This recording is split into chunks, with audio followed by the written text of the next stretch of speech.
Hello, I'm delighted to being with you today through modern technology.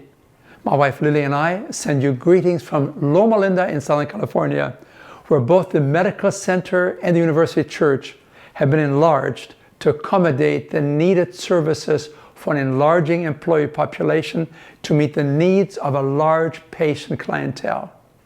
We also want to wish you an inspiring and successful conference. And I want to thank you for the honor and privilege of serving you during this special hour of worship. May our vision be strengthened for enlarging our serviceability as true healers who will bring hope, health, and healing as we minister to the physical, emotional, and spiritual needs of our patients. My guiding text this morning is found in 2 Chronicles 20:20. Believe in the Lord your God, and you will succeed. Believe and remain steadfast to his prophets, and you shall prosper. Jehoshaphat, the king of Judah, is badly shaken. Equipped only with a motley ragtag army, the word reaches him that a vast multinational army is moving towards Jerusalem, and he knows he is a goner. With his back against the wall, without any help in sight, the king prays a heart-rending prayer, and the Lord answers through one of the priests. Don't be afraid. Don't be paralyzed by this mighty army. The battle is not yours, but God's. Tomorrow, take your places, stand quietly, and see the incredible rescue operation God will perform for you. Don't be discouraged or afraid. The Lord is with you. The next morning, as his motley ragtag army moves into position, the king stops them and calls them to attention. He says, listen to me, O people of Judah and Jerusalem. Believe in the Lord your God, and you will succeed. Believe and remain steadfast to his prophets, and you shall prosper.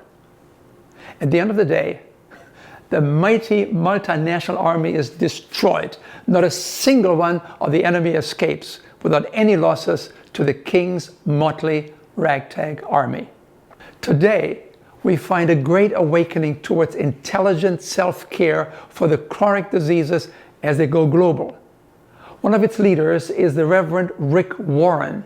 He became concerned about his weight and the weight of his large congregation, and then he read the story of Daniel.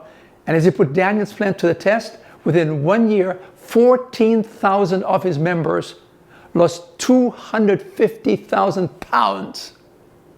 As a prolific author of best-selling books, he got so excited about that he challenged himself of taking this message to the world. But isn't he a Johnny-come-lately? Were we as Adventist Church not entrusted with the sacred message of health through a divinely appointed vision 158 years ago? Were we not at the vanguard, at the forefront of such an approach that was so powerfully demonstrated at the Battle Creek Sanitarium years ago? With health being a most popular topic today, and with a strong health movement underway, here's my question for you. Will we as an Adventist church, and will we as members of that church, pick up the mantle again and lead? Or have we already been falling behind too far? to help us appreciate the richness of our health message and to value anew the incomprehensible trust given to us by a loving God, a special creator, I want to take you back to the 1830s.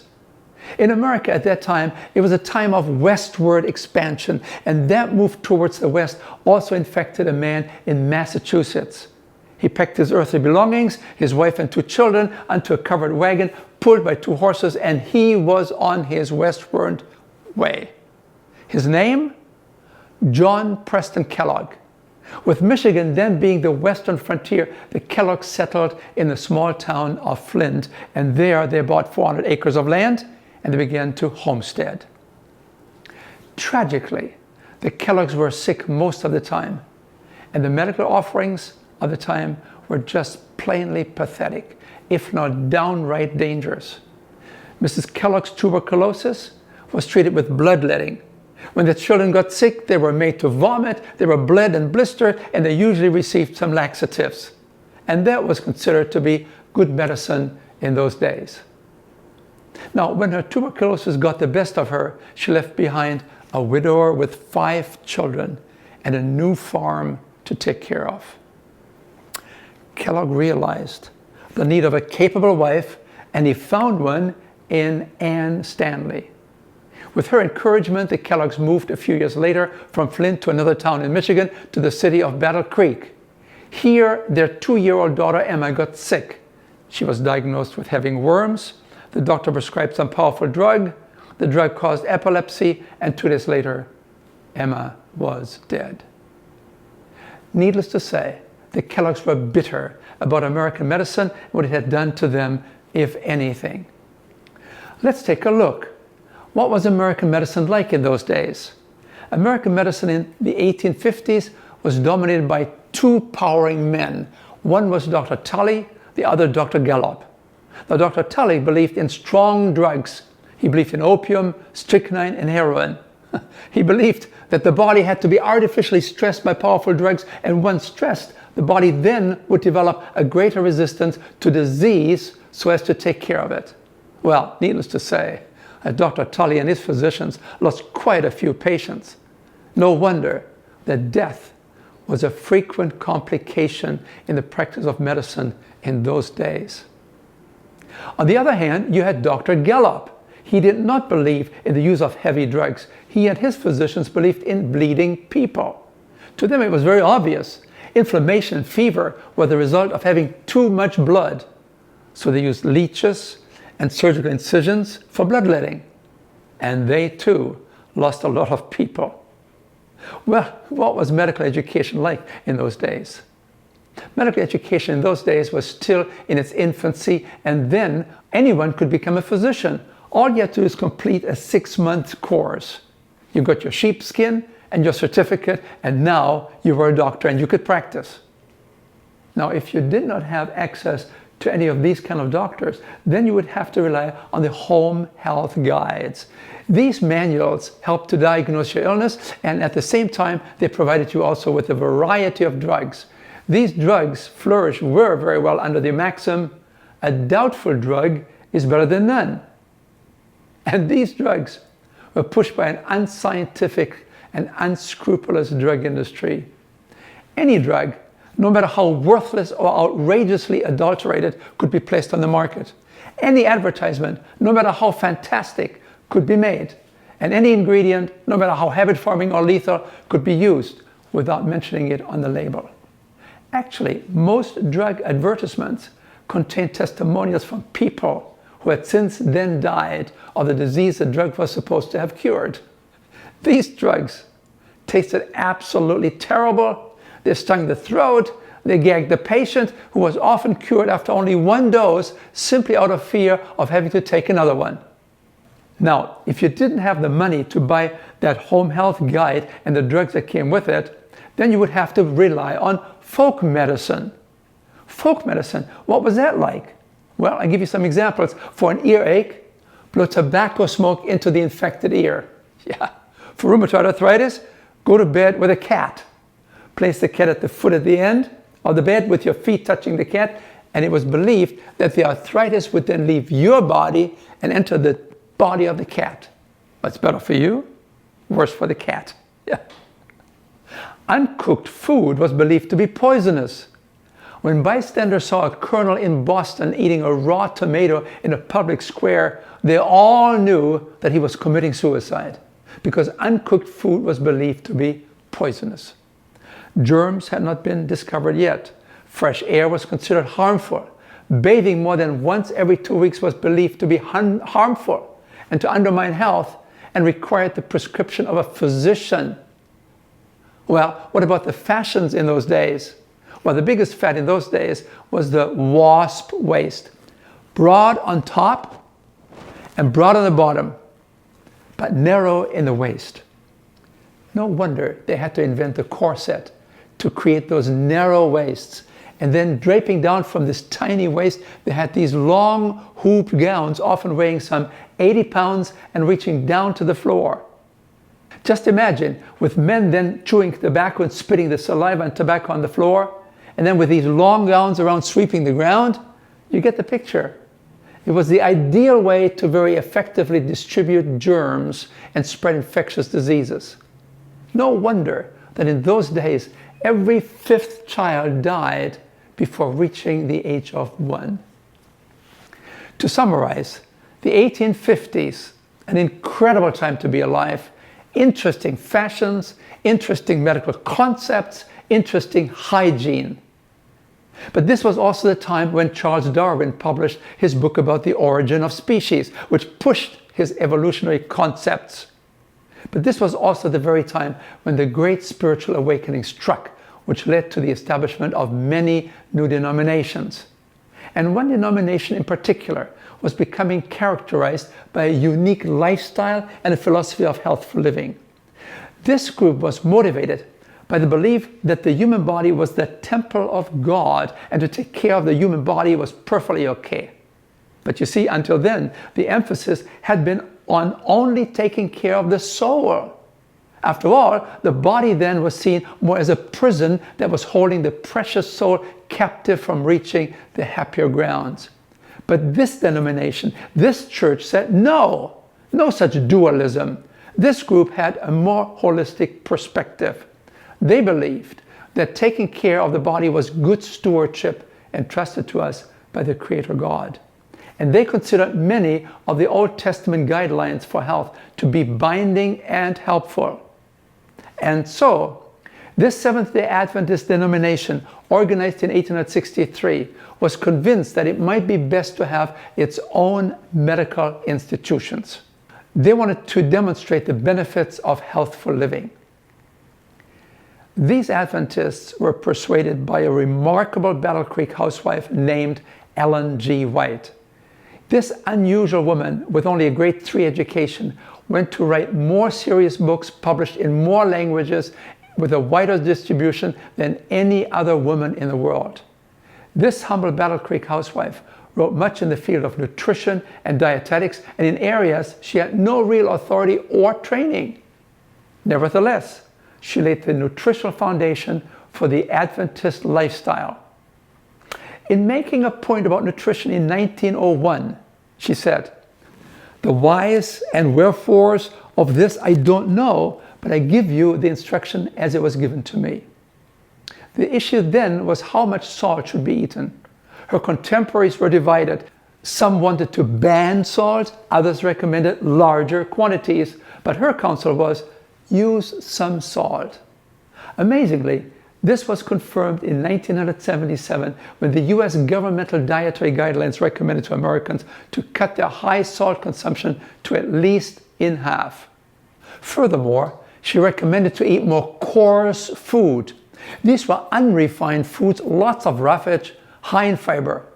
She also recommended to eat more fruits and vegetables, more whole grains, and lots of beans and lentils, all simply prepared without all the grease, oil, and fat. And daily, she said, eat some nuts and seeds. She also recommended to eat less meat. How did she know that it would be wiser to eat less meat, if any meat at all? And to eat fewer dairy products, if any at all? How did she know? Especially when cholesterol had not yet been discovered and we knew nothing about the danger of cholesterol and saturated fats so commonly found in animal products. But there's more. She talked about tobacco as a malignant poison.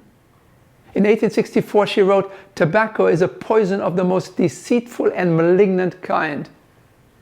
Did you know that it took 102 years for the American Surgeon General to catch up with her in pronouncing a relationship between smoking and lung cancer? How did she know? She talked about electricity in the human body, and yet we had no concept then that every cell has a small voltage that we can then use in the principle of electrocardiography. How did she know? She talked about poisonous drugs causing birth defects. This was clearly before the time of the thalidomide scandal in Germany. This drug taken during pregnancy would give rise to boys and girls born with flippers instead of arms and legs. Drugs causing birth defects? Yes. How did she know this? She talked about alcohol. She wrote about alcohol damages the brain permanently. She advised mothers not to use alcohol during pregnancy because it could lead to the fetal alcoholism syndrome discovered in 1972. Here, children born to mothers who used alcohol during pregnancy were at risk of giving birth to malformed children, especially smaller brains. How did she know this in her day? In the meantime, in May of 1866, a little short man by the name of John Loughborough tried in vain to raise funds in Battle Creek for the establishment of the Western Health Reform Institute. Here they wanted to effectively demonstrate the benefits of healthful living.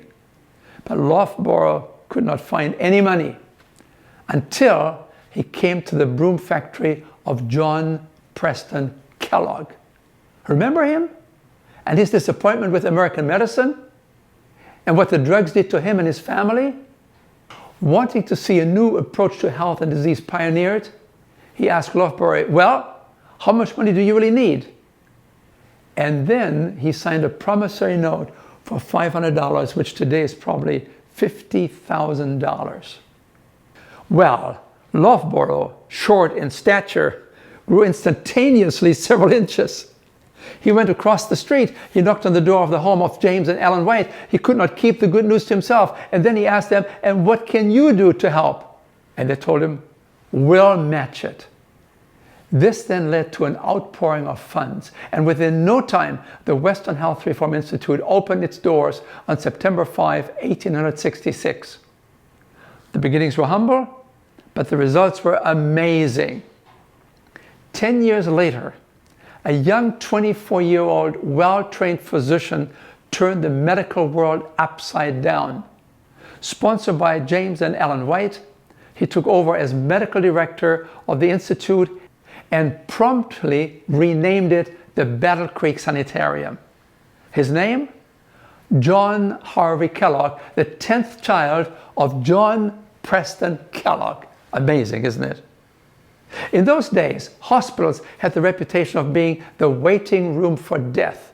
Your chances of coming out of a hospital alive were 50-50. Over the next 10 years, Dr. Kellogg had served more than 20,000 patients in Battle Creek.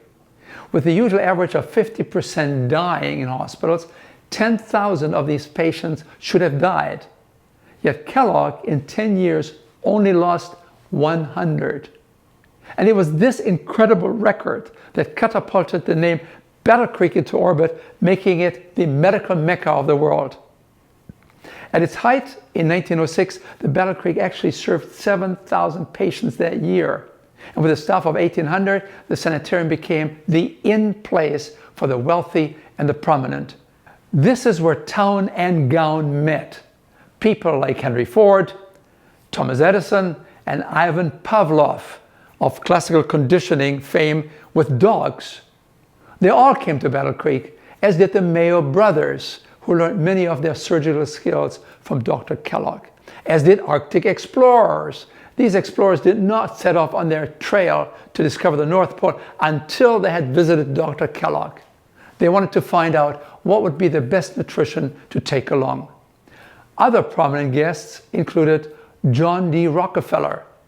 He came to the sanitarium not only as the richest man in America, but he also came with a bleeding ulcer and desperate because he had been given only 6 months to live. When Dr. Kellogg saw him, he gave him a set of 20 health guidelines. But to these, he added one more just for Mr. Rockefeller. He added, practice generosity. He told Rockefeller, practice these guidelines and you will live a long life. Well, John D. Rockefeller lived to the ripe old age of 98 years. Now, for Dr. Kellogg, nothing seemed to be more important in the recovery of health than teaching people how to live. He was a great surgeon. He was a remarkable teacher. He was a best-selling author. He had great curiosity, always involved in research projects and experiments. He was just a human dynamo. But he was also a remarkable teacher. Every evening at Battle Creek, the enrolled guests and patients would wait for the great moment when Dr. Kellogg, dressed in his white suit, would deliver his famous parlor lectures. That was always the highlight of the day, and nothing seemed more important to Dr. Kellogg than the advocacy of a plant-based whole food diet consisting largely of fruits, vegetables, whole grains, and plenty of beans and lentils, plus some nuts and seeds. But with medical and health knowledge then still in its infancy, what made Battle Creek so successful as a treatment center? Well, some say that as long as Dr. Kellogg followed the health counsel of Ellen G. White, he was spared the treatment detours that other physicians had to go through via trial and error. Avoiding these treatment detours, some thoughtful authors believe that this was why Battle Creek was probably 5 to 10 years ahead of the clinical and health fashions of its day. Because of the success at Battle Creek with the advocacy of a holistic concept of health and lifestyle, the reputation of the Adventist Church also grew relatively fast. The lifestyle centered on a simple diet, plant-based whole foods, simply prepared, daily exercise with plenty of water to drink, and abstinence from tobacco and alcohol, and a balanced life undergirded by a faith and trust in a loving Creator God. The results? Longer life, better health, fewer chronic diseases that if they happened, they would happen 10 to 20 years later in life, what we call compressed morbidity. Let me share with you some of the clinical findings published in best-selling books for education purposes by some of the pioneers in today's lifestyle medicine movement. Nathan Pritikin, Dr. William Castelli from the Framingham Study, Dr. T. Colin Campbell, who wrote the China Study, Dr. Neil Barnard, Dr. Dean Ornish, and Dr. Caldwell Esselstyn, both well known for the angiographically documented reversal of coronary artery disease through changes in diet and lifestyle. No pills, no procedures. And then here now you see Hollywood getting into the act of promoting health. Their movie Forks Over Knives becomes a runaway bestseller. The film title suggests that the fork to eat with when you deal with heart disease may be more health restorative than the surgeon's knife. And this new approach to heart disease reaches also even into the halls of power in Washington. Take a look at President Clinton. How did you lose so much weight? What kind of diet did you have? Well, the short answer is I went on essentially a plant-based diet. I live on beans, legumes, vegetables, fruit, no dairy, and it changed my whole metabolism, and I lost 24 pounds, and I got back to basically what I weighed in high school. But I did it for a different reason. I wanted to lose a little weight, but I didn't dream this would happen. I did it because after I had this stent put in, I realized that even though it happens quite often that after you have bypasses, you lose the veins because they're thinner and weaker than arteries. The truth is that it clogged up, which means that the cholesterol was still causing buildup in my vein that was part of my bypass. And thank God I could take the stents. I don't want it to happen again. So I did all this research and I saw that 82% of the people since 1986 who have gone on a plant-based, no dairy, no meat of any kind, no chicken, turkey. If you can do it, 82% of the people who've done that have begun to heal themselves. Their arterial blockage cleans up. The calcium deposit around their heart breaks up. This movement has been led by a doctor named Caldwell Esselstyn at the Cleveland Clinic, Dean Ornish, you know, in California. The doctors Campbell, father and son, who wrote the China study, and a handful of others. But we now have 25 years of evidence. And so I thought, well, since I need to lose a little weight for Chelsea's wedding, I'll become part of this experiment. I'll see if I can be one of those that can have a self-clearing mechanism. We'll see. And take a look at his new lifestyle after he saw the film Forks Over Knives. And take a look at a major study done at Harvard University. Adopting a healthy lifestyle focusing on no smoking, only limited alcohol use, normal weight, daily exercise, and a good diet, these 5 lifestyle habits could substantially reduce premature mortality and prolong life expectancy in American adults by 12 to 14 years. Don't these films, don't these books, don't these lifestyle centers, don't these titans in the fields of medicine, nutrition, and science, and doesn't the emergence of lifestyle medicine remind us of the clinical success at Battle Creek of yesteryear? The recommended Adventist lifestyle has focused on a diet largely consisting of plant-based whole foods and on good health habits. These principles were laid down by Adventist pioneers and by divine inspiration. The clinical efficacy of such a lifestyle in the application of chronic disease has now been validated over the last 40 years. The clinical evidence is in.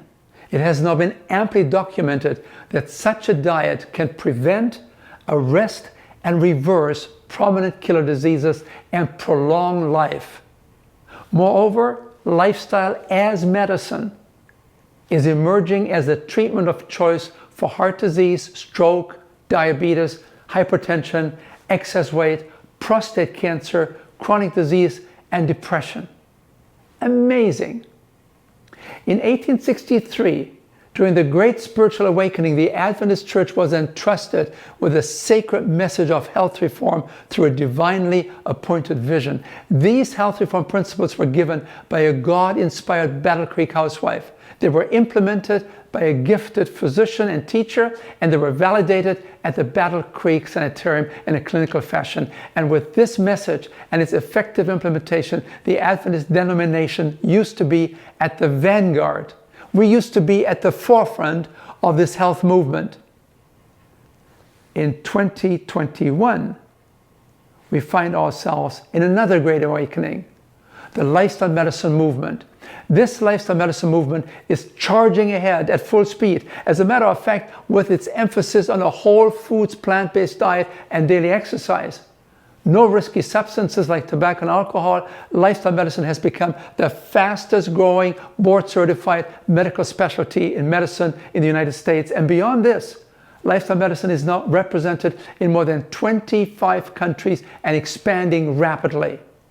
Thousands of major scientific articles, books, prominent speakers, conventions, and many lifestyle centers proclaim that many of our prominent chronic diseases can be turned around. These diseases can be healed. How? Through a simple diet and a healthier lifestyle. Is the global emergence of this lifestyle medicine movement really then a new frontier, or is it a return to basics? Did the Battle Creek Sanitarium not provide us with some clear directions, namely that the key to health restoration is found in education and motivation to assume greater responsibility for our lifestyle and the blessing of God? Once again, as an Adventist denomination, and as members and leaders, we are called to lead and to honor God and to bring that message forward with vibrancy. Our health heritage, our health message, a sacred trust placed into our hands, a message of hope, a message of health, and a message of healing to bless others and to validate Him. And against all odds, facing a vast multinational army, King Jehoshaphat of Judah calls on his people, believe in the Lord your God and you will succeed. Believe and remain steadfast to his prophets and you shall prosper.